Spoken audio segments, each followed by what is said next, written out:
Hi guys, it is Barb at Treats on a Leash, and today we are going to talk about everybody's favorite topic, anal glands. I know.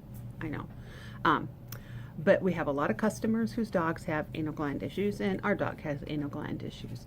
So it's definitely a topic we need to talk about. First of all, where are the anal glands? If you were to look at your dog's backside, the anal glands are going to be inside the rectum at the 4 and 8 o'clock position. The purpose for the anal glands, they secrete a scent, which some of you are probably very familiar with, and that scent is unique to every dog. It's kind of a fingerprint for dogs and cats. When they defecate, that scent is on the feces, and it just kind of marks their territory, just like sometimes urinating does. So the anal glands definitely have a purpose, and it's to mark your dog's territory when they defecate. The anal glands can become full, and sometimes when dogs and cats have issues eliminating and expressing those glands themselves, it can be due to a variety of reasons. But the signs you may see are going to be scooting, looking at the rear end. Scooting is the big one a lot of people see. In cats, you may see them trying to bite their tail. So if you see any signs of the scooting or anything else, the first thing you want to do, if this is something new to you, is you want to take your pet to the vet. The vet will do an exam, make sure it isn't something to do with thyroid issues or Cushing disease. It's just a good way to rule out other things and just make sure that it's just anal glands that aren't expressing when your dog goes to the bathroom. The vet will likely express the anal glands for you, and so that will get you started off on a clean note. From there, we have some suggestions for you.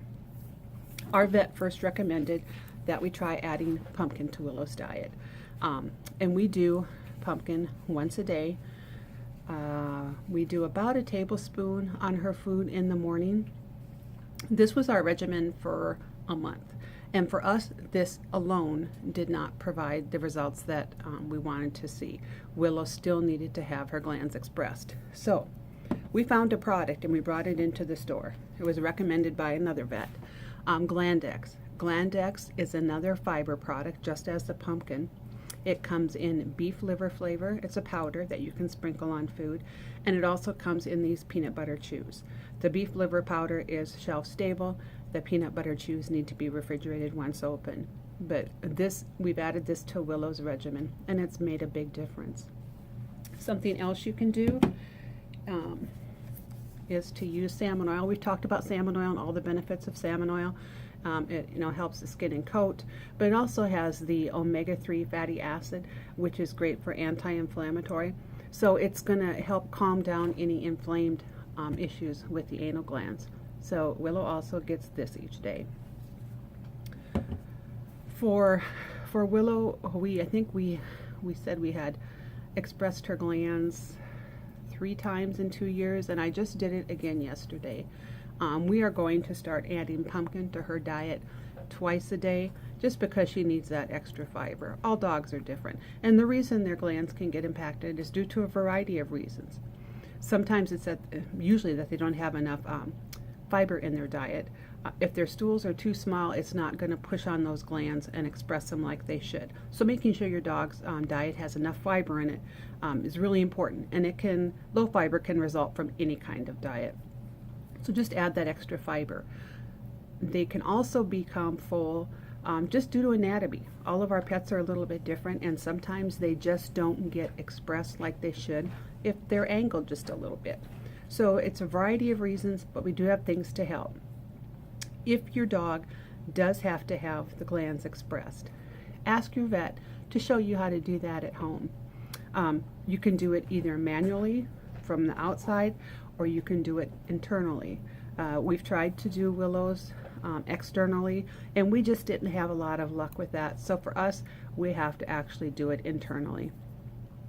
It's not a fun process, but you know what? Your vet would rather, or your pet would rather have you do it in your home environment than go to the vet and be stressed out. So if it's something that you're willing to learn to do yourself, talk to your vet about it, and they'll walk you through the 2 ways to do it. When you do it, You need to have some gloves that are powder free and a little bit of lubricant, and then just paper towels on hand, because when you express it can get a little bit messy, but it definitely gives relief to your pets. So if you notice the scooting, take your pet to the vet, get it checked out, make sure it's nothing more than just anal glands that aren't releasing on their own, and then immediately start a regimen of pumpkin. Start with that, see how it goes for a month. If you're back at the vet that next month, then look at adding the Glandex, because that's kind of the top-notch way to attack those anal glands that aren't expressing themselves. And then, of course, year-round you can use the salmon oil. Salmon oil is going to be great for keeping that area a little less inflamed, make your pet more comfortable. So those are the 3 ways to attack anal gland issues. Remember, it's possible in both dogs and cats. It's just more common in dogs. So if you have any questions about anal gland issues or ways to use these products to help treat it, please stop in and we will talk to you. So have a great week, everybody. We will talk to you soon. Bye-bye.